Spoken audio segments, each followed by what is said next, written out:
નમસ્કાર મિત્રો, સ્વાગત છે આપનું ટેકનિકલ ગુજરાત પર।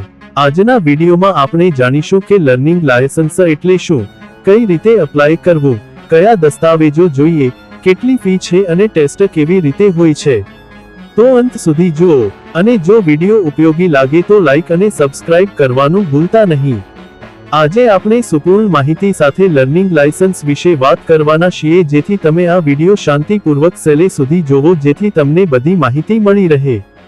મિત્રો, વિડીયો ઉપયોગી લાગે તો ચેનલને સબસ્ક્રાઇબ કરી નાખજો જેથી માહિતી વિડીયો તમારા સુધી પહોંચી શકે। તો મિત્રો, ચાલો આજના વિડીયો તરફ આગળ વધીએ। ભાગ 1, લર્નિંગ લાયસન્સ એટલે શું? લર્નિંગ લાયસન્સ એ એક કાયદેસર ડોક્યુમેન્ટ છે જે સરકારે શીખનાર ડ્રાઈવર માટે આપે છે। આ લાયસન્સ તમને કાયદેસર રીતે વાહન ચલાવવાની મંજૂરી આપે છે, પણ માત્ર પ્રેક્ટિસ માટે। જ્યારે તમારા સાથે એક સ્થાયી લાયસન્સ ધરાવનાર વ્યક્તિ હોય ત્યારે જ તમે વાહન ચલાવી શકો છો। ભાગ 2, લાયકાત। મિત્રો, લર્નિંગ લાયસન્સ મેળવવા માટે નીચે મુજબની લાયકાત હોવી જોઈએ। 16 વર્ષ નાની બાઇક 50 ઘન સેન્ટીમીટર સુધી માટે, 18 વર્ષ બાઇક, સ્કૂટર અને કાર માટે, 20 વર્ષ ટ્રાન્સપોર્ટ વાહન ટેક્સી, ટ્રક, ઓટો માટે। ભાગ 3, જરૂરી દસ્તાવેજો। તમારે નીચેના દસ્તાવેજોની જરૂર પડશે।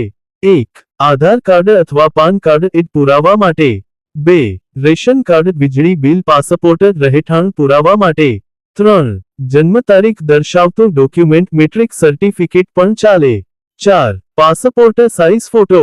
5, સ્વયં ઘોષણા ફોર્મ 1A જો જરૂર હોય તો। ભાગ 4, અરજી કરવાની પ્રક્રિયા, સ્ટેપ બાય સ્ટેપ પ્રોસેસ। ચાલો હવે આપણે સમજીએ કે ઓનલાઈન અરજી કેવી રીતે કરવી। સ્ટેપ 1, જાઓ https://parivahan.gov.in। Step 2, driving licence related services પર ક્લિક કરો। સ્ટેપ 3, તમારું રાજ્ય પસંદ કરો, જેમ કે Gujarat. Step 4, apply for learners licence પસંદ કરો। સ્ટેપ 5, ફોર્મ ભરો, તમારા સંપૂર્ણ વિગત, કેટેગરી બાઇક, કાર વગેરે પસંદ કરો। સ્ટેપ 6, દસ્તાવેજો અપલોડ કરો। સ્ટેપ 7, ફી પેમેન્ટ કરો, 150 રૂપિયાથી 300 રૂપિયા। સ્ટેપ 8, સ્લોટ બુક કરો પરીક્ષા માટે। ભાગ 5, ટેસ્ટ કેવી રીતે હોય છે? તમારું ટેસ્ટ બહુ સરળ હોય છે, mostly multiple choice questions MCQ હોય છે। ટેસ્ટમાં પૂછાતા કેટલાક ઉદાહરણ પ્રશ્નો। લાલ સંકેતનો અર્થ શું થાય છે? હેલ્મેટ ન પહેરવાના દંડ કેટલી રકમ હોય છે? ટ્રાફિક સિગ્નલનો કલર ઓર્ડર શું છે? ટેસ્ટ આપતી વખતે તમારું આધાર વેરિફિકેશન થાય છે। તમારું ફોટો અને ડિજિટલ સાઇન પણ લેવાય છે। જો તમે ટેસ્ટ પાસ કરો છો તો તરત જ તમારું લર્નિંગ લાયસન્સ ડાઉનલોડ કરી શકો છો। ભાગ 6, લાયસન્સની માન્યતા અને નિયમો। તમારું લર્નિંગ લાયસન્સ 6 મહિનાની અવધિ માટે માન્ય હોય છે। આ દરમિયાન તમે વાહન ચલાવવાનો અભ્યાસ કરી શકો છો અને ત્યારબાદ સ્થાયી લાયસન્સ માટે અરજી કરી શકો છો। યાદ રાખો, લાલ રંગની L પાટી લગાવવી ફરજિયાત છે। તમારું ટ્રેનિંગ એક અનુભવી ડ્રાઈવરની હાજરીમાં જ કરવું જોઈએ। ભાગ 7, ટિપ્સ અને મહત્વની સૂચનાઓ। પરીક્ષા આપવા પહેલા ઓના મોડ્યુલથી રિવિઝન કરો। વિડિયો ટ્યુટોરિયલ્સથી પણ તૈયારી કરી શકો છો। તમારું સ્લોટ ઓરોઈંગ સમયસર કરો, વધુ વાર વેઇટ ના કરો। દરેક દસ્તાવેજ એક્ઝેક્ટ અને સ્કેન રૂપમાં હોવો જોઈએ। અને હા, હવે ઘણી જગ્યાએ મોબાઈલથી પરીક્ષા પણ થઈ શકે છે, રાજ્ય પર નિર્ભર છે।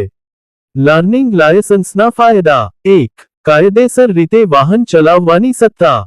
લર્નિંગ લાયસન્સ ધરાવવાથી તમે ટ્રાફિક નિયમોનું પાલન કરીને વાહન ચલાવી શકો છો, જે કાયદા મુજબ માન્ય છે। 2, ડ્રાઇવિંગની પ્રેક્ટિસ માટે અનુમતિ। આ લાયસન્સ તમને અનુભવી ડ્રાઈવર સાથે વાહન ચલાવવાની પરવાનગી આપે છે જેથી તમે ડ્રાઇવિંગમાં નિપુણતા મેળવી શકો। 3, મલ્ટિપલ વાહન કેટેગરી માટે પ્રથમ તબક્કો। લર્નિંગ લાયસન્સ પર તમે બાઇક, કાર, ટ્રક વગેરે માટે ટેસ્ટ આપી શકશો અને તેને આધારે સ્ટેબલ ડ્રાઇવિંગ લાયસન્સ માટે અરજી કરી શકશો। 4, ડ્રાઇવિંગ લાયસન્સ માટે અરજી કરવાની આવશ્યકતા પૂરી થાય। સ્થાયી ડ્રાઇવિંગ લાયસન્સ મેળવવા માટે લર્નિંગ લાયસન્સ એક ફરજિયાત પગથિયું છે। 5, ટ્રાફિક નિયમો અને સુરક્ષા બાબતો શીખવા તક। લાયસન્સ મેળવતી વખતે તમે ટ્રાફિક નિયમો, સેફ્ટી નિયમો અને ડ્રાઇવિંગ એથિક્સ વિશે જાગૃતિ મેળવશો। 6, ટ્રાફિક દંડ અને દંડથી બચાવ। લર્નિંગ લાયસન્સ વિના વાહન ચલાવવું કાયદા વિરુદ્ધ છે અને દંડકારક પણ છે, તેથી લાયસન્સ હોવાને કારણે દંડથી બચી શકો. 7. ડ્રાઇવિંગ લાયકાતમાં વધારો.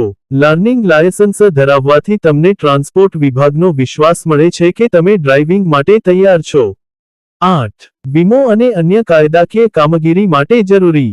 ડ્રાઇવિંગ સંબંધિત વીમો અને અન્ય કાયદાકીય દસ્તાવેજોની પ્રક્રિયામાં આ લાયસન્સ જરૂરી હોય છે. તો મિત્રો, આશા છે કે લર્નિંગ લાયસન્સ વિશે આપને સંપૂર્ણ જાણકારી મળી ગઈ હશે.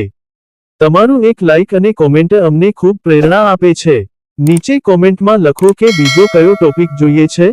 ચેનલ સબસ્ક્રાઇબ કરો, શેર કરો તમારા મિત્રો અને પરિવાર સાથે, ખાસ કરીને નવા ડ્રાઈવર્સ માટે, કારણ કે તેમને પણ લર્નિંગ લાયસન્સ વિશે માહિતી મળે અને તે પણ ડ્રાઇવિંગ શીખતી વખતે પોલીસનો ડર નીકળી જાય. મિત્રો, તમારે ડ્રાઇવિંગ શીખવી હોય તો ફરજિયાત લર્નિંગ લાયસન્સ જોશે, જેથી તમારે નોર્મલ પરીક્ષા આપવાની રહેશે. મિત્રો, મારે તો એટલું જ કહેવું છે કે કાયદામાં રહેશો તો ફાયદામાં રહેશો. જય જય ગરવી ગુજરાત.